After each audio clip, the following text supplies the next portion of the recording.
ascensão e também da segunda vinda. Quando nós olhamos de forma minuciosa para este texto, você percebe que o apóstolo Paulo está a descrever que Jesus está a percorrer dois caminhos, que é o caminho da humilhação e também o caminho da exaltação. Olhando para o texto, você percebe que o caminho da humilhação começa na cruz começa no seu trono e termina na cruz, e o caminho da exaltação começa na cruz e termina no seu trono. Deixa eu repetir. Quando você olha de forma minuciosa nos textos que nós acabamos de ler, você percebe que o apóstolo Paulo está a tentar ilustrar ou mostrar que nesse texto Jesus está a percorrer dois caminhos. Primeiro é o caminho da humilhação, que começa no seu trono e termina na cruz. E depois o caminho da exaltação, que começa na cruz e termina no seu trono. Ora, aonde termina a humilhação de Jesus é aonde começa a sua exaltação. Nós vamos entender. Quando nós olhamos no contexto do texto, você percebe que o apóstolo Paulo está a tentar trazer recursos positivos para a igreja de Filipos, porque eles estavam sendo atacados por dois tipos de parasitas. O primeiro parasita eram as heresias dos falsos mestres. Eles estavam a tentar esvaziar o evangelho de Paulo e também mostrar a insuficiência do sacrifício na cruz. Então Paulo, ele no capítulo número 1, ele vai mostrar a suficiência de Cristo, e no capítulo número 2, ele está a tentar combater o outro parasita que estava a destruir a igreja de Filipenses, porque a igreja de Filipenses não estava a crescer. Por quê? Porque dentro da igreja de Filipenses havia vanglória, as pessoas estavam a se vangloriar, as pessoas estavam a disputar quem canta mais, estavam a disputar quem prega mais, estavam a disputar quem ora mais, estavam a disputar quem ministra mais. Havia um espírito que estava a destruir a igreja não crescia, a igreja estava parada, a igreja era uma igreja raquítica, ela não conseguia crescer.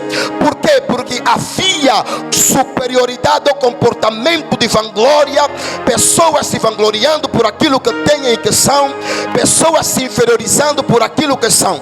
Então o apóstolo Paulo, ele usa o capítulo 2 para rebater ou para corrigir a igreja. E ele começa no capítulo 3 dizendo, no versículo 3 dizendo: ora, que não façam nada por contendas ou por vanglória, mas considerem-se vocês cada um superior a si mesmo. Por quê? Para que haja o mesmo sentimento que houve também em Cristo Jesus, que subsistindo em forma de Deus, ele não usou por usurpação o ser igual a Deus. Irmãos, quando nós olhamos na expressão subsistindo, ela revela uma substância que é imutável e também inalterável. E a expressão forma, quando ele diz subsistindo em forma, revela, ou na palavra grega existem duas palavras que significam forma. A primeira palavra é a palavra Shema. Essa expressão Shema revela uma substância que o tempo e as circunstâncias mudam a sua essência ou mudam a sua natureza. Mas existe uma outra palavra que é a palavra morfé.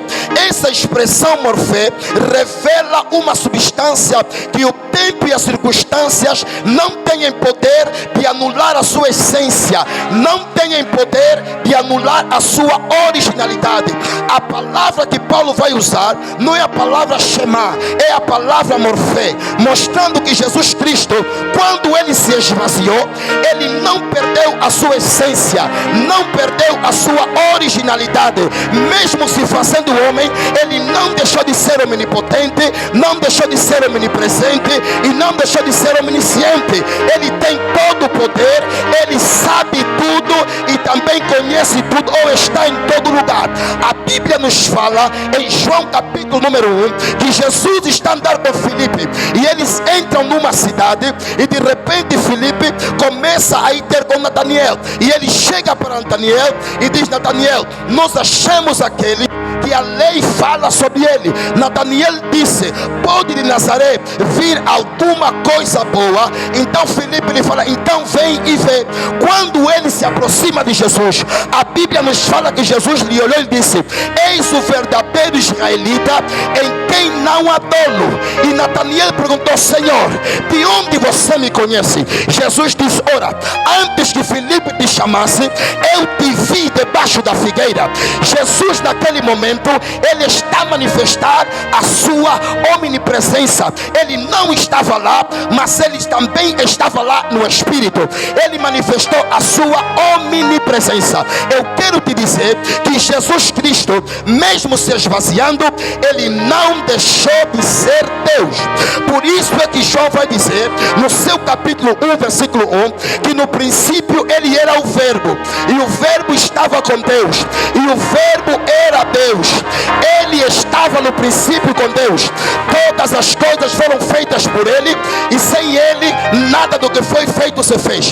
Colossenses capítulo número 1 versículo número 15, o apóstolo começa a dizer que Jesus é a imagem do Deus invisível, o primogênito de toda a criação, porque nele foram criadas todas as coisas, nos céus e também na terra, visíveis e invisíveis, sejam trono, sejam dominações, sejam principados e potestades. Tudo foi criado por ele e para ele. Ele é antes de todas as coisas e todas as coisas nele subsistem. Ele é a cabeça do corpo da igreja, o princípio dentre os mortos, para que em tudo ele tenha preeminência, porque foi do agrado do Pai que nele habitasse toda a plenitude da divindade. João capítulo número 14, a Bíblia vai nos dizer que Jesus está conversando com os discípulos e ele começa a dizer: se vocês me conhecessem, também conheceriam meu Pai, e já o estendem visto e também vocês lhe conhecem. Filipe disse: Senhor, mostra-nos o Pai, que isso nos basta. Jesus olhou para Filipe e disse: Filipe, eu estou há tanto tempo contigo e me diz: mostra-me o Pai.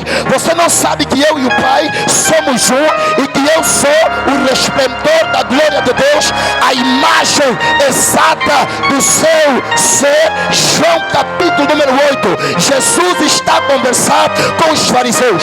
Os fariseus começam a falar. Jesus fala: ora, Abraão se alegrou em ver o meu dia. Aí os fariseus se levantam e dizem: rapaz, você não tem 50 anos e você diz que Abraão se alegrou ou Abraão te viu? Jesus disse: ora, antes que Abraão existisse, eu sou. Aleluia.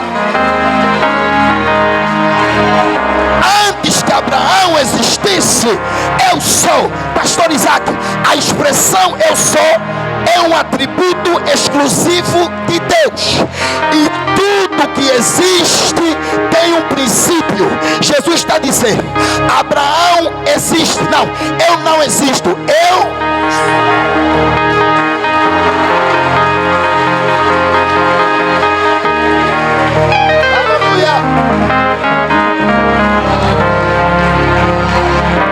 Eu sou.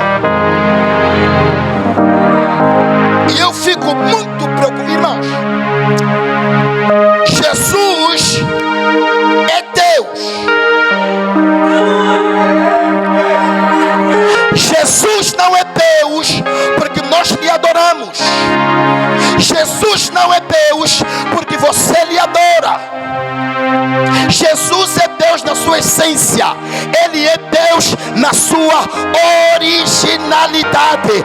Ainda que os homens não lhe reconheçam, ele não vai deixar de ser.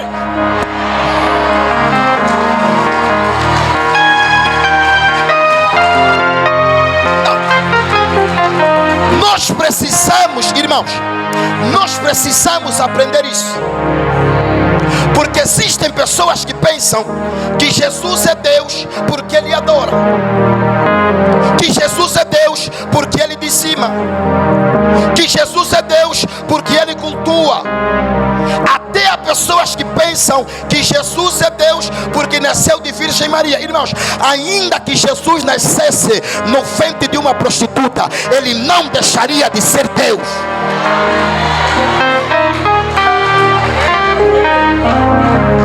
O que faz de Jesus Deus não é nascer no ventre da Maria.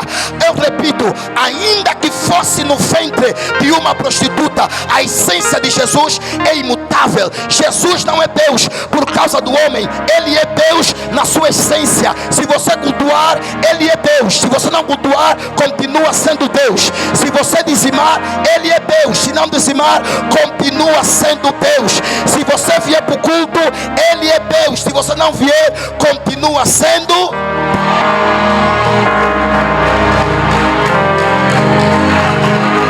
Oh, Jesus. Agora, me chama a atenção, pastor Virgílio, é que Jesus está resolvendo o problema da igreja, mas ao resolver o problema da igreja, ele não está a mostrar o que Jesus faz, está a revelar quem Jesus é. Porque o apóstolo Paulo entendeu: se o que Jesus é não te satisfaz, não é homem que vai te satisfazer.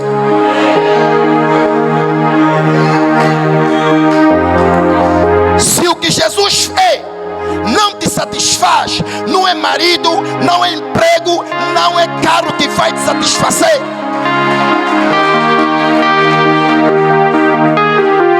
Nós precisamos buscar Jesus não só por aquilo que ele faz. É bom fazer isso, mas melhor, irmãos, é buscar Jesus por aquilo que ele é. Quando você busca Deus ou busca Jesus por aquilo que ele é e não por aquilo que ele faz, ainda que você ande pelo vale da sombra da morte, você não vai temer. Por quê? Porque ele está comigo. Aí você percebe, quando você busca Jesus, ainda que ele me curar do câncer, se não me curar, ele vai ser meu Deus. Se ele me curar, amém. Se não me curar, também amém. Se o meu marido voltar, amém. Se não voltar, também amém. Se eu engravidar, amém. Se eu não engravidar, também amém. Se eu conseguir emprego, amém. Se eu não conseguir, também amém. Se o câncer passar, amém. Se não passar, também amém. Por quê? Porque eu não busco Deus por aquilo que ele vai me dar, eu lhe busco por aquilo que ele já me deu há 2000 anos atrás, na cruz do Calvário. Aleluia. Vou insistir nesse ponto. Vou sair, irmão, a porta está aberta. Sai. Se esse ano Deus não me abençoar, eu saio da visão cristã. Irmã, sai.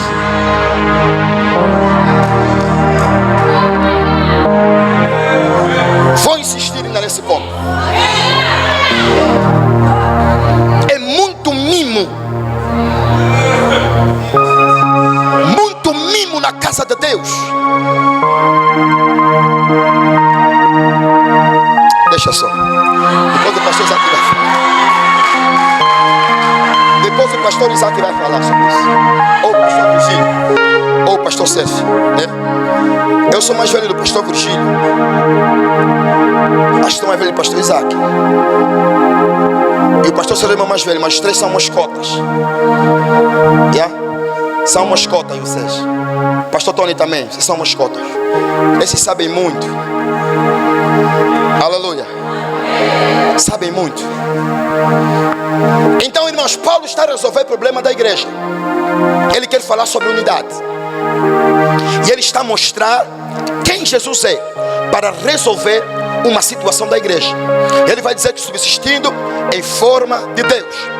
Só que ele continua: não usou por usurpação o ser igual a Deus. Quer dizer que Jesus, ele não se apegou naquilo que ele era para conviver com o homem. Ele não se apegou no título divino para conviver com a humanidade.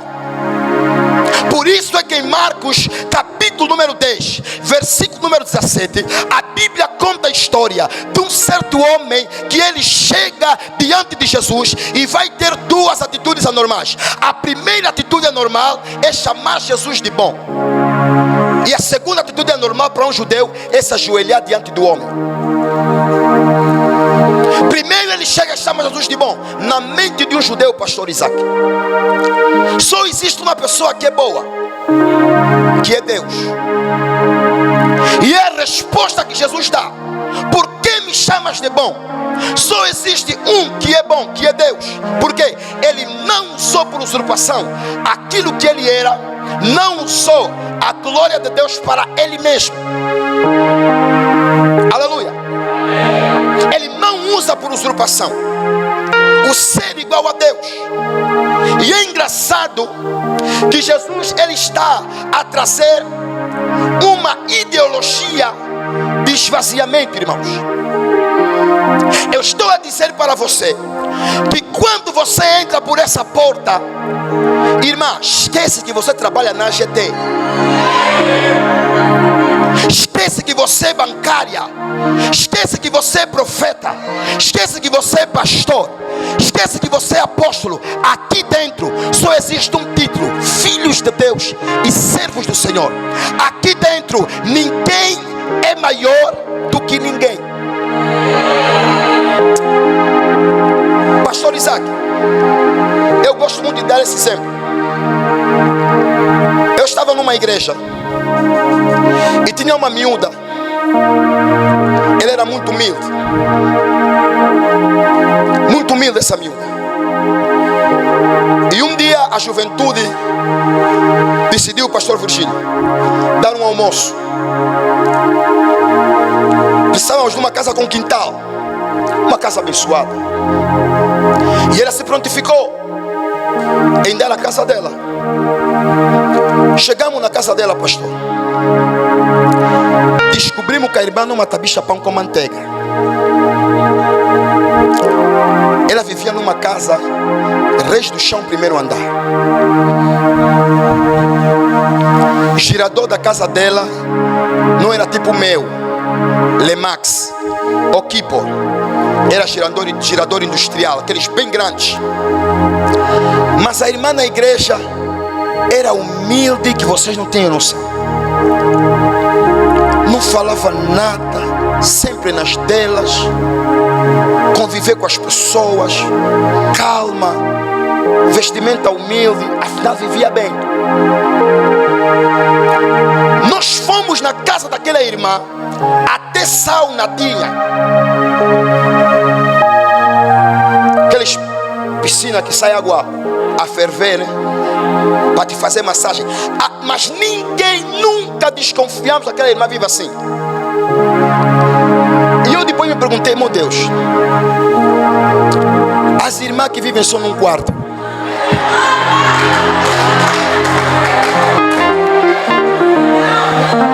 as irmãs mesmo que têm só um quarto na igreja,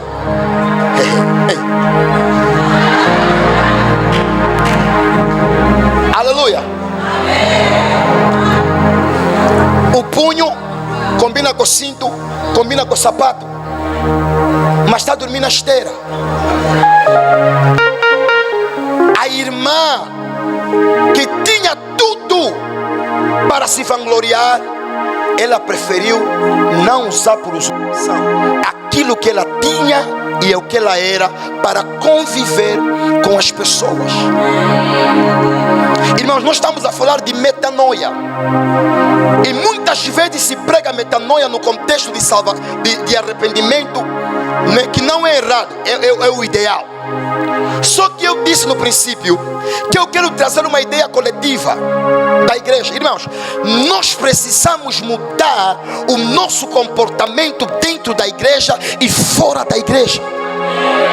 Não adianta vos ensinar sobre arrependimento quando dentro da visão cristã não existe unidade. A igreja não é unida. A igreja não trabalha numa só visão e num só propósito.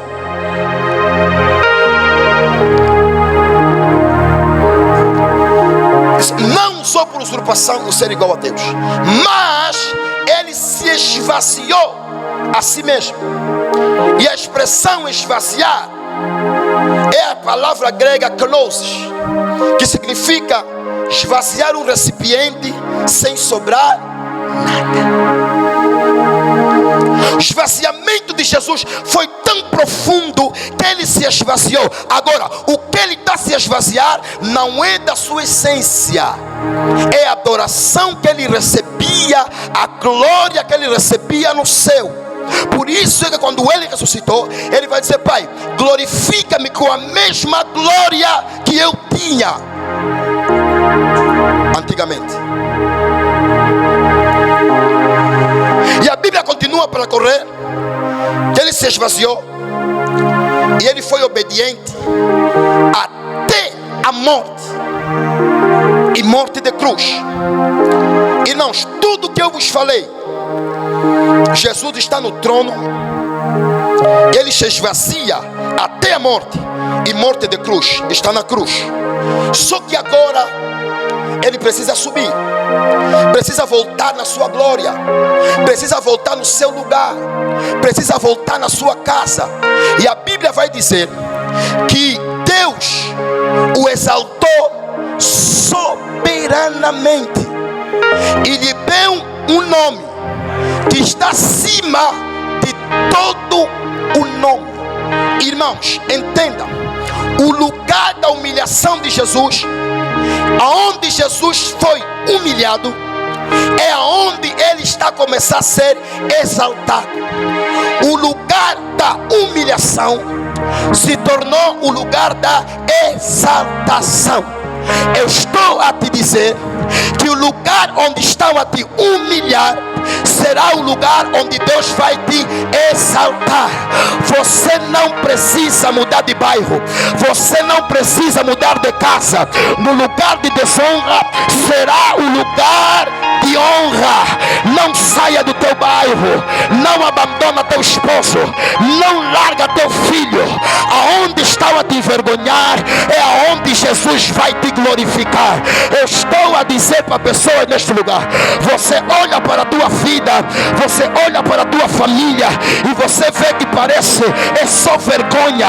No bairro que você vive, na rua onde você mora, é só vergonha, é só desgraça. Não pare de orar, que no tempo de Deus, quando chegar o Kairos de Deus, ele vai exaltar a tua casa, ele vai exaltar a tua família, ele vai exaltar o teu casamento, ele vai exaltar os teus filhos, ele vai exaltar a tua família, em nome de Jesus. Meu Deus, ele está dizendo que Jesus, por aquilo que ele fez, ele recebeu um nome que está acima de todo nome. E eu gosto de dizer assim: se o soba do teu bairro tem nome, ele está abaixo de Jesus. Se câncer tem nome, está abaixo de Jesus. Se enfermidade tem nome, está abaixo de Jesus. Se esterilidade tem nome, está abaixo de Jesus. Se o quimbandeiro tem nome, está abaixo de Jesus. Se o feiticeiro tem nome, está abaixo de Jesus. Se o quimbandeiro tem nome, está abaixo de Jesus. Se o homem tem nome, está abaixo de Jesus, porque ele não recebeu um nome, ele recebeu o nome que está acima de todo o nome.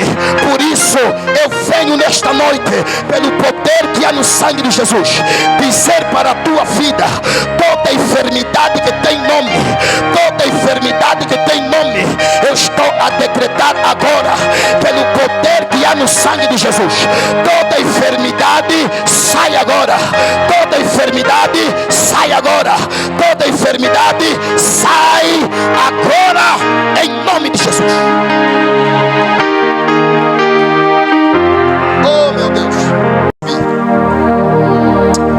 oh Jesus. A Bíblia está me contando que Jesus está com os discípulos. Ele ressuscitou, teve um encontro com os discípulos e de repente Jesus começou a subir. Começou a subir. E a Bíblia conta que as nuvens depois ocultam Jesus. Aleluia. Penso eu, o Salmos 124 ou 24, Jesus a entrar na glória, e os anjos começam a tocar trombeta dizendo: levantai, ó portas, as vossas cabeças, levantai, ó entradas eternas, porque entrará o Rei da Glória. Os anjos se perguntam: mas quem é esse o Rei da Glória? O outro começa a dizer: levantai, ó portais, as vossas cabeças, levantai, ó entradas eternas, porque entrará o Rei da Glória. O outro começa a perguntar: mas quem é esse o Rei da Glória? O outro começa a dizer: o forte na batalha, o poderoso na guerra, ele é o Rei da Glória. A Bíblia vai me dizer que Jesus recebeu um nome que está acima de todo nome, para que todo joelho se dobre diante dele. Estou a te dizer que haverá um tempo, haverá um dia, haverá uma fase que os nossos olhos não estarão fixos na terra. A BPA, a TV Zimbo, a CNN não vão apresentar nenhuma notícia senão o resplendor da glória descendo com a sua luz. A Bíblia me fala que naquele dia a trombeta vai soar, o som vai soar, e nós vamos ver a aparência do Messias. A Bíblia me fala que os seus cabelos são brancos como a lã branca, os seus olhos são como chamas de fogo, a sua voz como de muitas águas, um diadema sobre a sua cabeça, os seus pés como latão reluzente, as suas vestes compridas até os pés, um cinto de ouro no seu peito, e na sua coxa direita escrita: Rei dos Reis e Senhor dos Senhores, meu Deus da glória. Naquele dia será um dia de alegria, será um dia de paz, será um dia de Deus para aquelas pessoas que confessaram Jesus como seu Senhor e suficiente Salvador. Naquele dia será um dia de alegria. Jesus vai dizer: vinde benditos de meu Pai, possuí por herança o reino que foi preparado para vós desde a fundação do mundo, porque eu tive fome, vocês me deram de comer, eu estava nu, vocês me vestiram, eu estava preso, vocês me visitaram, eu tinha sede, vocês me deram água. A igreja vai perguntar: Senhor, quando é que nós fizemos isso? Jesus vai dizer: quando você ajudou um dos teus irmãos. Não é a ele que você ajudou, mas é a mim que você ajudou. Mas infelizmente, pastor Virgílio, será um dia de horror, será um dia de tristeza, será um dia de agonia, será um dia de terror para aquelas pessoas que brincaram na casa de Deus, brincaram de ser crente, brincaram de ser pastor, brincaram de ser profeta, brincaram de ser apóstolo, brincaram de ser levita. Será um dia de horror, será um dia de agonia para aquelas pessoas que lhes pregaram a palavra, mas nunca aceitaram Jesus como seu Senhor e suficiente Salvador. Naquele dia Jesus vai dizer: apartai-vos de mim, vós que praticais a iniquidade. Uns vão se alegrar e outros vão chorar. Eu quero te dizer nessa noite: a trombeta ainda não soou e a porta ainda não se fechou. Ainda é tempo de se arrepender, ainda é tempo de mudança, ainda é tempo de conversão. Eu estou a te dizer: a porta vai se fechar. Jesus está às portas, a porta vai bater, a trombeta vai soar. Eu quero te dizer: não brinca de ser crente, não brinca de ser levita, não brinca de ser pregador, não brinca de ser da visão cristã. Não brinca de ser levita, não brinca de ser pregador, não brinca de revelação. Haverá o dia do juízo. Aquelas pessoas que não reconheceram Jesus como seu Senhor e suficiente Salvador, infelizmente eles vão parar no inferno, lugar de enxofre, lugar de dor. Essa dor não é uma noite, é a eternidade. A minha oração nesta noite é que você, é que eu, como filhos de Deus, eu te aconselho a mudar de vida. Larga o adultério, larga a prostituição, larga o mundo, larga a fornicação, larga as novelas, larga a música mundana, larga marido alheio, larga tudo que comprometa a tua fé em Cristo. A trombeta um dia vai soar.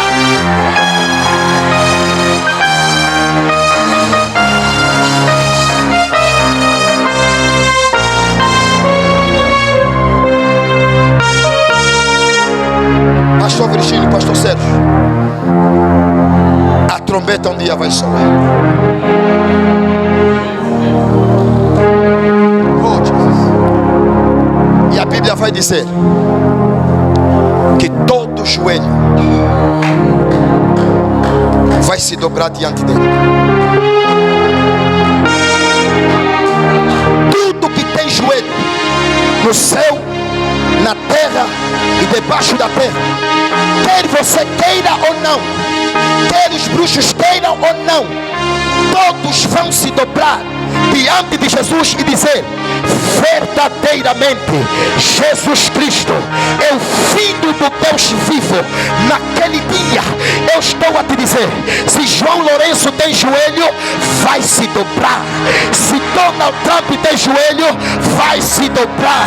Se Barack Obama tem joelho, vai se dobrar. Todo joelho vai se dobrar. Se Quimbandeiro tem joelho, vai se dobrar. Se feiticeiro tem joelho, vai se dobrar. Todo homem no céu que tem joelho vai se dobrar. Na terra tem joelho, vai se dobrar. Debaixo da terra tem joelho, vai se dobrar e reconhecer Jesus, que Ele é o Filho do Deus vivo.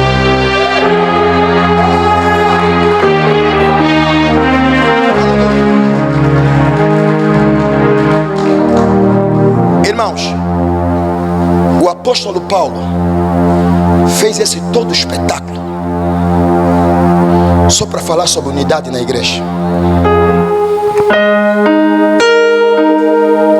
Aleluia. Eu escrevi uma frase que diz assim: quando a igreja está reunida, ela tem garantia da presença de Deus. Diz assim: onde tiverem 2 ou 3 reunidos em meu nome, eu ali estou. Mas uma igreja unida não tem garantia apenas da presença de Deus, mas da manifestação da presença de Deus.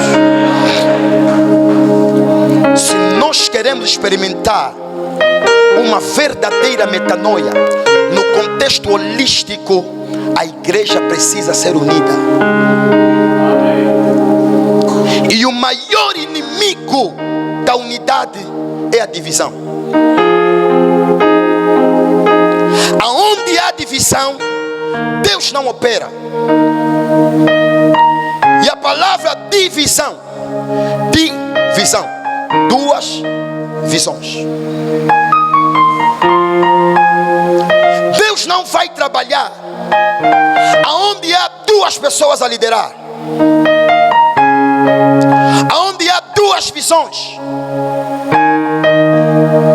Aleluia. Se vocês querem viver o sobrenatural de Deus, andem na visão do vosso líder.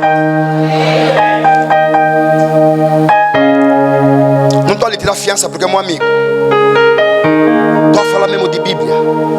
Porque existem pessoas, pastor Sérgio, que pensam que ministério só se faz com teologia, mas também se faz com experiência. Vou te provar na Bíblia. Deus chamou Samuel. Samuel estava com Eli na sua velhice. Eli estava a dormir. Samuel ouve uma voz: Samuel. Ele vai para Eli. Sim, meu senhor, me chamaste? Ele disse: não te chamei eu, volta a deitar-te. Ele foi deitar. Ouviu de novo: Samuel. Foi de novo para Eli. Senhor, me chamaste? Não te chamei, meu filho, volta a deitar-te. Foi se deitar. Ouviu de novo: Samuel. Foi para Eli. A Bíblia diz que, entendendo Eli que Deus chamara Samuel, mesmo Eli na sua velhice, ele teve discernimento para ouvir a voz de Deus. Algo que Samuel, com a sua força, não estava a ouvir a voz de Deus. Ministério não se faz só com conhecimento, tens que ter experiência. Respeita a idade ministerial. Aleluia. E quando eu falo de idade, não estou falando de idade de anos, estou falando de idade ministerial.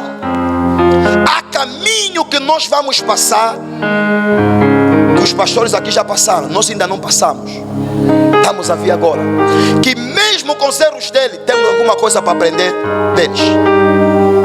Irmãos, a unidade na igreja, ela é tão importante, tão relevante, que Jesus disse: tudo que vocês ligarem na terra, eu vou ligar no céu.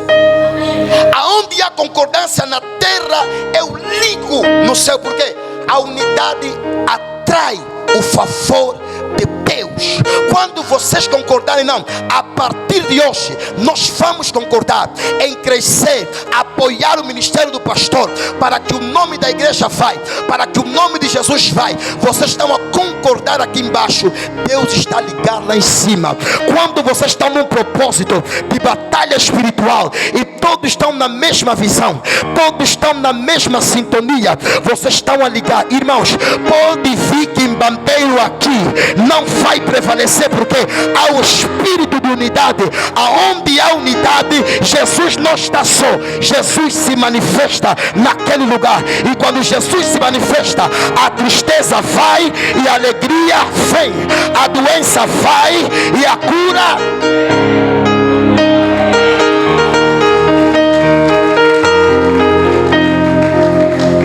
Aleluia. Irmãos, é muito importante haver unidade entre vós. Não subsiste. A unidade, ela enfraquece o poder de Satanás na igreja. Quando uma igreja é uma igreja unida, ela enfraquece o poder de Satanás na igreja. Há coisas que vão deixar de acontecer, não é por causa de jejum e de oração, é por causa de unidade entre vocês. Aleluia.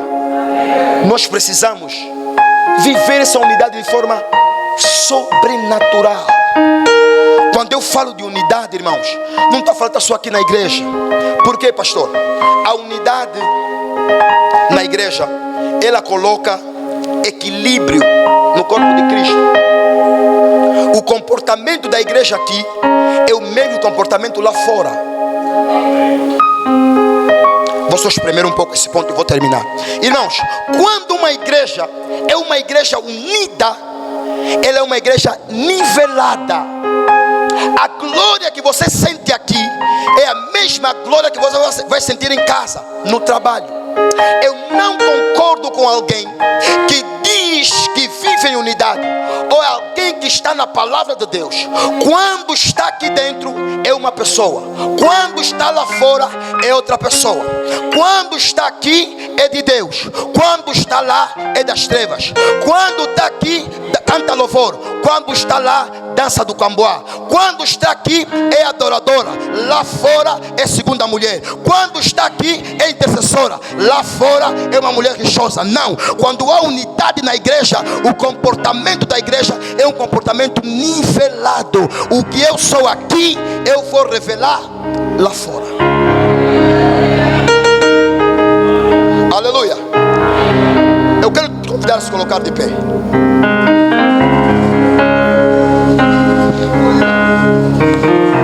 Se coloca de pé, por favor. vamos orar. Não vamos orar para você falar